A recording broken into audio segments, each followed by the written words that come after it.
आज के वीडियो में हम बताएंगे कि सुकन्या या म्यूचुअल फंड दोनों में से बेस्ट कौन सा रहेगा। आज उसी टॉपिक पे आज का ये वीडियो है।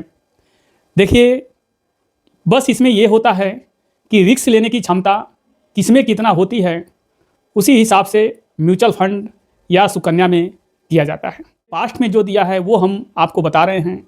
आपका कोई सा भी बैंक हो, आप उसी बैंक में आप जाके कर सकते हैं। इस तरीक़ा से ये वीडियो आपको एजुकेशनल पर्पज़ से ये वीडियो है, आपको समझने के लिए हमने ये वीडियो बनाया है। वीडियो यदि आप लोगों को अच्छा लगे तो चैनल को आप सब्सक्राइब कीजिएगा, लाइक कीजिएगा, कमेंट कीजिएगा।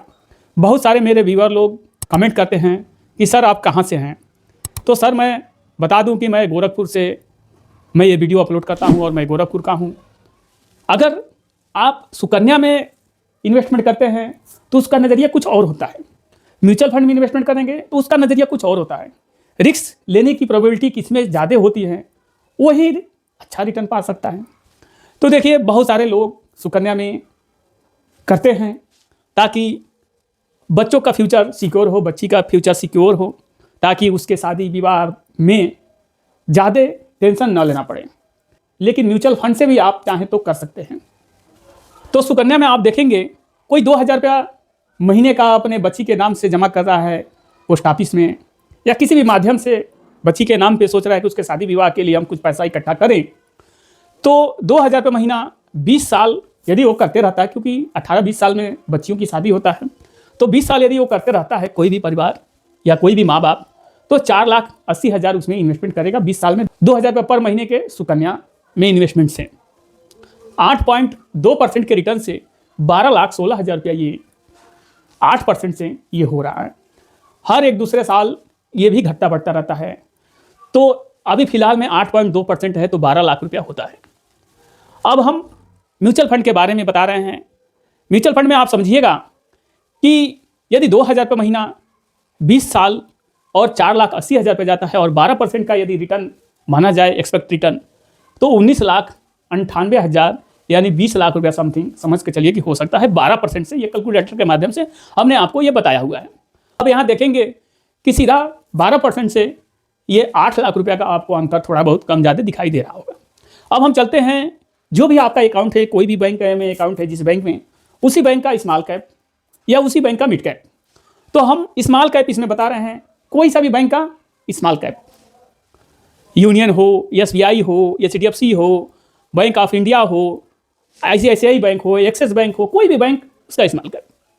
SBI स्मॉल कैप 2000 रुपये महीने के SIP से ये 16 साल में, 20 साल तो इसको चलते हुए नहीं हुआ, लेकिन 16 साल में ये 3,84,000 रुपये जाता है 2000 रुपया महीने के SIP से, और ये 20.71% का रिटर्न ये पास्ट में जनरेट करके दे चुका है। आप देखेंगे 24,47,000 रुपये ये पास्ट में जनरेट करके दे चुका है। अब आप सोचिए कि कहाँ ये 12 लाख और कहाँ ये 24 लाख, सोचिए डबल का अंतर आपको दिखाई दे रहा होगा। तो ये रिस्क लेने की जिसके पास क्षमता है वो आदमी एक कर सकता है, जिसको रिस्क नहीं लेना है वो एक कर सकता है सुकन्या। देखिए, सबका अलग अलग इन्वेस्टमेंट करने का सबका अलग अलग नज़रिया होता है। ये तो हमने SBI का हमने बताया है। अब चलते हैं HDFC, ये भी बैंक का है, सब बैंक का ही हम बताएंगे। तो 2000 रुपये महीना 16 साल इस फंड को भी हुआ चलते हुए, 3,84,000 इसमें ही जाता है। 18.27% के रिटर्न से 19,41,000 रुपये ये भी पास्ट में जनरेट करके देख चुका है। इसमें असल रिटर्न फ्यूचर पे डिपेंड करेगा कि फ्यूचर में क्या होगा, ये पास्ट में है वो हमने बताया है। उसके बाद Kotak small cap, Kotak bank आप जानते ही होंगे, कोटक स्मॉल कैप 2000 रुपये महीना 20 साल 4,80,000 रुपये जाता है ये 20 साल में। 16.94% का ये रिटर्न दिया है। लॉन्ग टर्म में रिटर्न थोड़ा कम होने लगता है, शॉर्ट टर्म में रिटर्न थोड़ा ज़्यादा आपको दिखाई देगा। तो 33,38,000 रुपया ये पास्ट में ये भी जनरेट करके दे चुका है 20 साल में। उसके बाद ICICI small cap, ICICI bank का स्मॉल कैप 2000 रुपये महीना 18 साल इस फंड को हुआ, 4,32,000 रुपये जाता है। 18 साल में 2000 रुपया महीने के SIP से 16.22% के रिटर्न से 22 लाख रुपये ये भी पास्ट में जनरेट करके दे चुका है। एक्सिस स्मॉल कैप, इस फंड को 12 साल हुआ, 2000 रुपये महीने के SIP से 12 साल में 2,88,000 रुपये जाता है। 19.47% के रिटर्न से 10 लाख रुपये ये भी पास्ट में जनरेट करके दे चुका है। अभी इसका कम समय है इसलिए ये 10 लाख दिखा रहा है। अगर 5-10 साल और बढ़ जाएगा आगे तो ये भी इसी लेवल में आ जाएगा। ये कम है इसलिए कम दिखा रहे हैं। तो आप सोचिए कि जो नहीं रिस्क लेना चाहते हैं, जो सुकन्या में जाना चाहते हैं, उनका क्या स्थिति है। और जो म्यूचुअल फंड में जाएंगे, ये पास्ट में दिया है, फ्यूचर में कोई नहीं जानता है क्या होगा क्या नहीं होगा।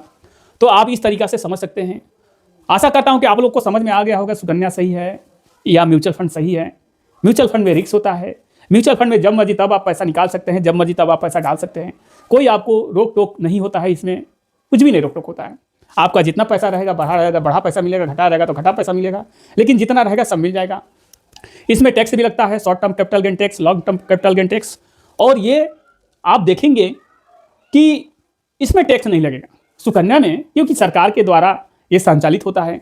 इसमें आपको टैक्स नहीं लगेगा क्योंकि बच्चियों के नाम से ये जमा होता है। तो इस तरीक़ा से आप यदि रिस्क लेने की क्षमता है आपके अंदर, तो उसी बच्ची के नाम से जैसे आप सुकन्या में डाल रहे हैं, वैसे ही इसमें भी आप चाहें तो डाल सकते हैं। एक मेरा बस आपको एजुकेशनल पर्पज से है। तो ये वीडियो आशा करता हूँ कि आप लोग को समझ में आया होगा कि सुकन्या में बेस्ट रहेगा या म्यूचुअल फंड में बेस्ट रहेगा। म्यूचुअल फंड में रिस्क होता है, मार्केट गिरेगा तो आपका पैसा कम हो सकता है, मार्केट बढ़ेगा तो आपका पैसा बढ़ सकता है। लेकिन हर माँ बाप चाहे तो थोड़ा सा रिस्क लेके अच्छे जगह उस बच्ची का शादी विवाह कर सकते हैं।